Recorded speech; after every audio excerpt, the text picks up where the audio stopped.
2026 оны 1-р улирлын байдлаар улсын хэмжээнд 518 хүүхэд үеийнгийн дээрлэхэлтэд хүртжээ. За энэ нь өмнөх оны үетэй харьцуулахад өссөн үзүүлэлттэй байгаа юм. За үеийнгийн дээрлэхэлтийг бүгд шүүмжилдэгч хэсэг хугацааны дараа мартагддаг. Үүний илэрхийлэл өнөөдрийг хүртэл дээрлэхэлтийг бууруулах шийдвэр олоогүй байгаамаа. За иймээс энэ телевизээс холбогдох яам, агентлагууд, боловсролын байгууллага эцэгхийг нэгтгэж нийгмүр цэг тавь үеийнгийн дээрлэхэлтийн эсрэг нээлттэй хилцүүлгийг зохион байгууллаа.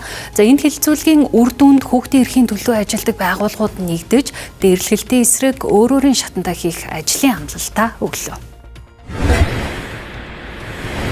Дахиад хэдэн 10 Шангрила, хэдэн 100 Шангрила тэр сошиал орчинд нууц байх эрсдэл бидэнд байгаа учраас энэ дээр бас анхаарч ажиллая гэдэг ийм амлалт өгч.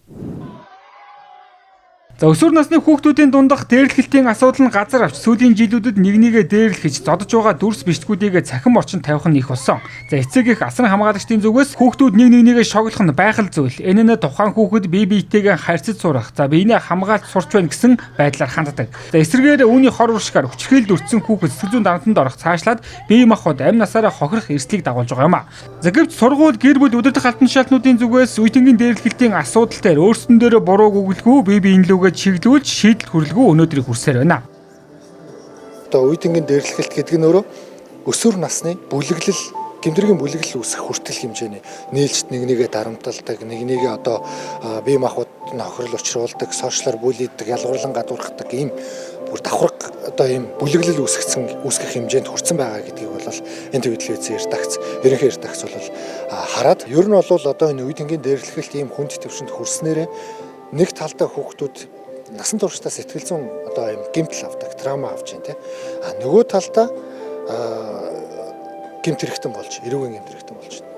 Тэгэхээр энэ байгаа үзэгдлийг бид нэг талд нь гаргая гэдэг үүднээс одоо холбогдох албаныхан бүх одоо энэ асуудалд оролцоотой байдаг оролцогч нарыг дуудаад одоо цоглуулад энд хэлцүүлээ. Өнөөдөр бүгдээрээ хин нэг гарч ирж ингэж ихтгэл тавьж одоо би юм хийсэн, ингэж хийсэн гэж ярихгүйгээр бага бодит алдаагаа олж гараад за хэдүүлээ энэ дээр яах ёстой, ямар алдаа гаргачаад байгаа юм гэдгээ ярилцъя л гэж зорьсон. За үеийнгийн дээрлэхэлд үйлдэж байгаа хүүхдүүдийн 70% нь гэр бүлийн хүчирхийлэлд өртсөн байдаг байна. За гэр бүлийн хүчирхийллээс үүдэлтэй сэтгэл зүйн дарамт нь тухайн хүүхдийг өөрөөсөө сул дорой нэгнийг хүчирхийлэх хэрэгшээлтэй байлгах сэдлийг төрүүлдэг байна. За нийгэмд үеийнгийн дээрлэхэлд нэмэгдсээр байгаа нь хүүхэд томчуудад итгэл байхгүй илтгэж байгаа юм. Иймээс бусдыг дээрлэхсэн хүүхдийг олон нийтэд зарлаж жигшүүлэх бус багш сурган хүмүүжүүлэгчдийн зүгээс ярилцаж буруу үйлдэлийг нь ойлгуулах хэрэгтэйг онцоллоо.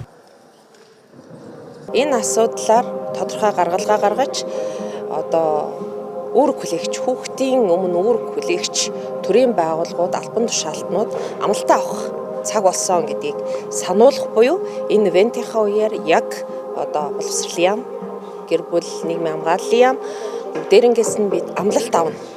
Энэ үеийнгийн дээрлэхэлтийг бууруулахын тулд та юу хийж чадах юм? Та одоо дараагийн 1 жилийн хугацаанд юу хийж ямар үр дүн гаргах юм гэдэг амлалтыг нь одоо радио, телевиз, хэвлэл мэдээллийн хэрэгслэр тэгээд хүүхдүүдийн өмнө авах. Үеийнгийн дээрлэхэлтэй холбоотой асуудал гарлаа гэвэл зөвхөн боловсролын байгууллага асуудал юм шигээр бид нар бол ханддаг байлаа л да тий. За хуулиараа ч юм уу одоо үүрэг хүлээсэн миний асуудал, танай асуудал гэх мэтчлэнгээр гэтэл энд бол зөвхөн одоо магадгүй юу гэдгийг төр одоо хүүхдийн өмнө одоо үүрэг хүлээгч 1 номерын одоо үүрэг хүлээгчүүдээ гэхдээ энд бид нар манай танаа салбар гэхгүйгээр бүх одоо төрийн албан хаагчдыг хүүхдийн өмнө үүрэг хүлээгчид бүгд одоо хуулиараа тий үүрэг хүлээгчид өөрөө өөртөө чигүүргээрээ за муу хуулийнхаа зүйл залтаарч гэдэг юм уу за засгийн газрын өмнө хүлээсэн тэр дундаа олон улсын өмнө хүлээсэн үүргээ яаж хэрхэн биелүүлэх ёстой юм бэ? Яаж илүү хамтын ажиллагаа бий болгох ёстой юм бэ гэдэг дээр өнөөдөр шийдэл олно гэж бол бид миний зүгээс бол харж байна. За үеийнгийн дээрлэхэгч нь өөрөө эцэгхийн хохирогч байдаг. Иймээс тэднийг буруутгаж үзэн ядах нь гаргалгаа биш. Харин хэрэгцээд үед нь хажууд нь байж бусдад чамайг хайрладаг гэдгийг нь мэдүүлэх нь чухал байна. Мөн хүүхэд үеийнгийн дээрлэхэд өртсөн ч бусдад хэлж хуваалцах нь ховор байдаг. Иймээс итгэх итгэлийг нь олж авах хэрэгтэй гэдгийг онцоллоо. За үеийнгийн дээрлэхэлтэд цэг тавихын тулд хүүхдийн эрхийн төлөө нэгдэж ажиллахаа шат шатны байгууллагууд амлаж байна. За тэгвэл НТV телевизийн зүгээс энэхүү амлалтандаа хүрч байгаа хэсгэд мэдээ сурвалжлагаараа хяналт тавин ажиллах болно.